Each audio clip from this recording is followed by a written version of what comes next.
नमस्कार। आज नेपाल ही फाइनल जीतेगा पीएनजी के खिलाफ।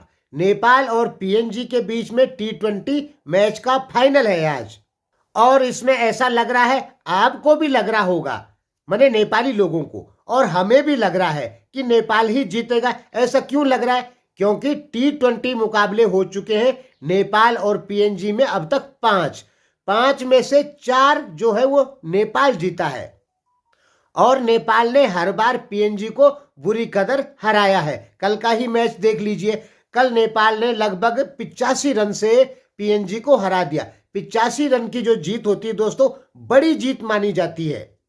हांगकांग से नेपाल हार गया था, ये दोस्तों बात कुछ हजम नहीं हुई, कारण हांगकांग टी20 रैंकिंग में कमजोर टीम है, 21 नंबर पे है और नेपाल 16 नंबर पे है। फिर भी हांगकांग ने नेपाल को हरा दिया था उस दिन। तो उस दिन नेपाल की तरफ से बहुत बड़ी बड़ी गलतियां हुई है। मैंने बताया था आपको कि 26 रन पे 6 विकेट हो गए थे लास्ट में, जबकि शुरुआत में लगभग 10 ओवर में 110 रन बन गए थे। तो बाद के बैट्समैनों ने बिल्कुल लापरवाही से खेला या प्रेशर में खेला, ऐसा समझ लीजिए। टी20 रैंकिंग में पीएनजी ज्यादा मजबूत टीम है हांगकांग की अपेक्षा। रैंकिंग देखा कीजिए, रैंकिंग के हिसाब से पीएनजी 19 नंबर पे है और हांगकांग 21 नंबर पे है। तो आज का मैच लगभग ऐसा लग रहा है कि नेपाल ही जीतेगा, जबकि इस मैच में नेपाल के 2 विस्फोटक बैट्समैन नहीं है, दीपेंद्र एरी और कुशल मल। आपको पता होना चाहिए कि दीपेंद्र एरी नेपाली क्रिकेट की रीढ़ की हड्डी है, यानी दीपेंद्र एरी जब तक मैदान पर है तब तक भरोसा रहता है कि नेपाल इस मैच को जीत जाएगा। इसका कारण यह है कि दीपेंद्र एरी लंबी पारी भी खेल सकते हैं और बड़े बड़े शॉट भी मार सकते हैं। फिर कुशल मल का भी लगभग वैसे ही है, कुशल मल भी बड़े शॉट खेल सकते हैं। तो आज के मैच में कुशल मल, दीपेंद्र एरी नहीं है, फिर भी ऐसा लग रहा है कि नेपाल ही इस मैच को जीतेगा, क्योंकि कुशल भुरतेल है, जोरा भी फॉर्म में नजर आ रहे हैं। कल उन्होंने ताबड़तोड़ 26 बॉल में लगभग 56 रन बनाए। कुशल भुरतेल ने कल 4 विकेट ले लिए थे। तो ये सब देख के कहीं ना कहीं आपको जरूर लग रहा होगा कि नेपाल पीएनजी को आराम से हरा देगा। वैसे दोस्तों क्रिकेट है, क्रिकेट में कुछ भी हो सकता है। अगर थोड़ा भी लापरवाही हुई किसी टीम से तो जीता हुआ मैच भी हार सकती है। चलिए जो भी है, लेकिन एक चीज तो फाइनल नजर आ रही है कि नेपाल आज पीएनजी को हरा देगा।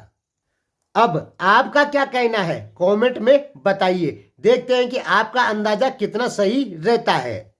और आपको जो कमेंट में बताना है वो ये नहीं करना है कि हम भाई नेपाली हैं तो अपने देश का नाम जानबूझ के लिखेंगे। आपको क्या लगता है सच बताइए, क्योंकि मैंने कई बार क्या देखा कि इंडिया और नेपाल की जिस दिन मैच हुआ था उस दिन नेपाली चैनल ने एक छोटी सी वोटिंग करवाई थी, उसमें लिखा था कि नेपाल जीतेगा या इंडिया जीतेगा। तो सब नेपालियों ने 99% नेपालियों ने लिखा कि नेपाल जीतेगा, जबकि नेपाली लोग जानते थे कि इंडिया को हराना काफी मुश्किल है। फिर भी सबने क्यों लिखा 99% लोगों ने कि नेपाल जीतेगा, इंडिया हार जाएगा, जबकि आपको पता है कि इंडिया को हराना नेपाली टीम के लिए बहुत मुश्किल है अभी। तो इसका मतलब आपने गलत लिखा। मैंने कहा कि जो आपको लगता है सच क्या है। मैं बार बार एक ही चीज आपको कहता हूं कि सच जानना चाहिए। ठीक है, आप नेपाली हैं, आप चाहते हैं नेपाल जीते, ठीक है, वो आपका कर्तव्य भी है कि सभी लोग अपने देश के लिए सोचते हैं कि हमारा देश जीते, लेकिन लिखना तो कम से कम सच चाहिए कि हाँ भाई, लिखना तो चाहिए था नेपाली लोगों को, हाँ यार इंडिया को हराना काफी मुश्किल है। तो बोलने का मतलब भावनाओं में कोई चीज नहीं लिखनी चाहिए, कुछ नहीं बोलना चाहिए, सच बोलना चाहिए। आपके एक विश्लेषक कह रहे थे, अभी बहुत बड़े विश्लेषक है नेपाल के, वो कह रहे थे कि जर्मनी को पीछे करके अब रूस 4थे नंबर की इकोनॉमी बनने वाला है। और नेपाली लोगों को यकीन हो गया कि हाँ यार रूस 4थे नंबर की इकोनॉमी बन जाएगा। अरे दोस्तों, रूस इस समय 10वें नंबर की इकोनॉमी, अब 11वें में चले गया। रूस कभी भी 4थे नंबर की इकोनॉमी नहीं बन सकता है, उसके कोई चांस नहीं है। लेकिन नेपालियों को तो यकीन हो गया। देखिए, रूस की जो जनसंख्या है वो लगभग 16 करोड़ है, क्षेत्रफल है 1 crore 70 lakh square kilometre, natural resources उसके पास काफी हैं, लेकिन फिर भी रूस 4 नंबर की इकोनॉमी कभी नहीं बन सकता, कारण कि जनसंख्या ही कम है और उतनी ज़्यादा टेक्नोलॉजी नहीं है जितना यूरोप के पास में है। रूस केवल $2 ट्रिलियन की इकोनॉमी है, वो कभी भी 5 ट्रिलियन की इकोनॉमी नहीं बन सकता, उसकी कोई संभावना नहीं। फिर भी नेपाली मीडिया में झूठ बताया गया। अब एक बार बताया जाए, ऐसे तो 50 पॉइंट है जहां पे झूठ बताया जाता है। देखिए, ध्यान में रखिए, नेपाल, पाकिस्तान, भारत, श्रीलंका, मालदीव, बांग्लादेश, अफगानिस्तान, यहाँ की जो मीडियाएं हैं ये बहुत ज्यादा झूठ बोलती है। इसीलिए मैं आपको कहता हूं बार बार कि झूठ से बचिए और सच को जानिए कि सच है क्या। जैसे नेपाली मीडिया में चलता है कि चीन भारत को ठोक देगा और 2 दिन में खाना नहीं बना देगा, ऐसा नेपाली लोग बोलते हैं।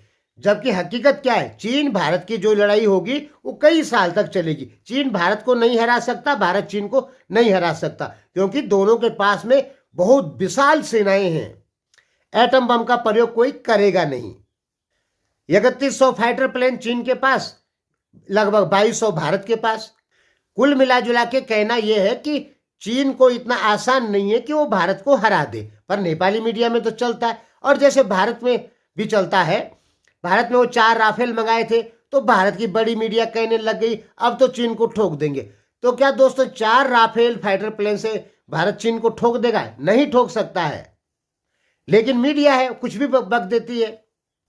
और पाकिस्तान की मीडिया सुनेंगे आप तो वो तो एकदम झूठ होती है। उसमें कहा जाता है कि भारत में मुस्लिम लोग जो है वो नमाज नहीं पढ़ सकते, और पाकिस्तान की मीडिया में बताया जाता है कि भारत ने क्या किया, मस्जिदों से सारे लाउड स्पीकर हटा दिए। और सब पाकिस्तानी यही सोचते हैं कि भारत में मुस्लिम लोग घरों के भीतर चुपके नमाज पढ़ते हैं और भारत में मुस्लिम लोग बहुत डर कर रहते हैं, और भी बहुत कुछ सोचते हैं। पाकिस्तान के लोग ऐसा क्यों सोचते हैं? क्योंकि पाकिस्तान की मीडिया झूठ बोलती है। तो ध्यान में रख लीजिए, नेपाल की मीडिया, भारत की मीडिया, पाकिस्तान की मीडिया, बांग्लादेश, श्रीलंका, मालदीव, यहाँ सब देशों की मीडिया व्यू पाने के लिए कुछ भी बोल देती है। इसलिए दोस्तों मैं आपको कहता हूं, नेपाली मित्रों को, कि सच को जानिए, क्योंकि आप सच नहीं जानेंगे तो आप अपने देश का बहुत बड़ा नुकसान करेंगे।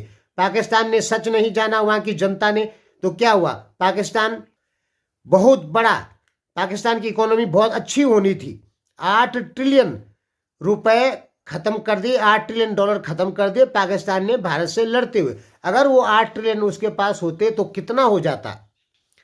8 ट्रिलियन का मतलब 8000 बिलियन डॉलर होता है, जो कि पाकिस्तान ने 70 साल से खर्चा किए हैं भारत से लड़ने में। अगर वो पैसा उसके पास होता तो पाकिस्तान तो बहुत धनी देश होता। श्रीलंका के हाल खराब, मालदीव के भी खराब होने ही वाले हैं, लगभग पर्यटन उसका गिर चुका है। अब नेपाली लोग सच नहीं जानेंगे तो वो अपने देश को भी खत्म करेंगे, नुकसान करेंगे, प्रति व्यक्ति आय घटाएंगे, इकोनॉमी कमजोर बनाएंगे। तो सच का जानना जरूरी होता है।